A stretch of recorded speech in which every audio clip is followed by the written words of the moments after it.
আসসালামু আলাইকুম রহমতুল্লাহি ওয়া বারাকাতুহু নাহমাদুহু ওয়া নুসাল্লি আলা রাসূলিহিল কারীম আম্মা বাদ মুহাদ্দারাম দোস্ত বুজুর্গ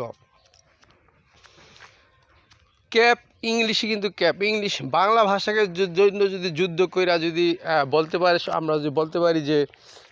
ভাষা সবই সমান যে কোনো ভাষা আল্লাহর কাছে প্রিয় তাহলে ইংলিশ ভাষা আল্লাহর কাছে প্রিয়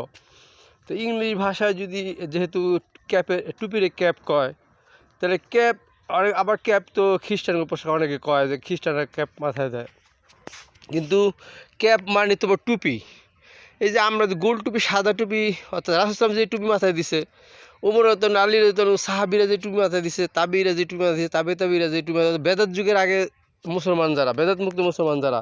তারা যে টুপি মাথায় দিছে তাদের টুপিকে ইংলিশে কিন্তু ক্যাপই বলা হবে দেখবেন ইংলিশে কি ওই টুপি কি অন্য অন্য শব্দ ওয়ার্ড কি দেওয়া হবে ওয়ার্ড দেওয়া হবে না ক্যাপই কিন্তু বলতে হইব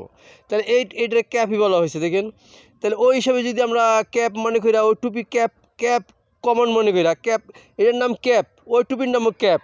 তাহলে ক্যাপ কমন আছে ওই কমন মনে করে যে সবের নিয়ত যদি আমরা পড়ি তাহলে কিন্তু গুণ হইতেছে না দেখেন এই জিনিসটা বুঝতে হবে আর যে কমপ্লিট স্যুট যে টাই পরে যারা টাই কোট পরে যেই মুসলমান অনেকে জামাই সাজে দেখেন জামাই কোট টাই পরে জামাই সাজে আর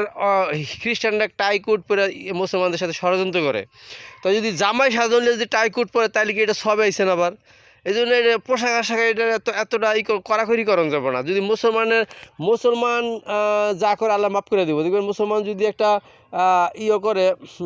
যে কোনো একটা খ্রিস্টান ইহুদি হিন্দু একটা প্রতিভা করে কিন্তু মুসলমানের সন্তান করছে এই হিসাবে কিন্তু মাফ হয়ে যাবে দেখবেন ইনশাআল্লাহ আল্লাহ হাফেজ আসসালামু আলাইকুম রহমতুল্লাহ।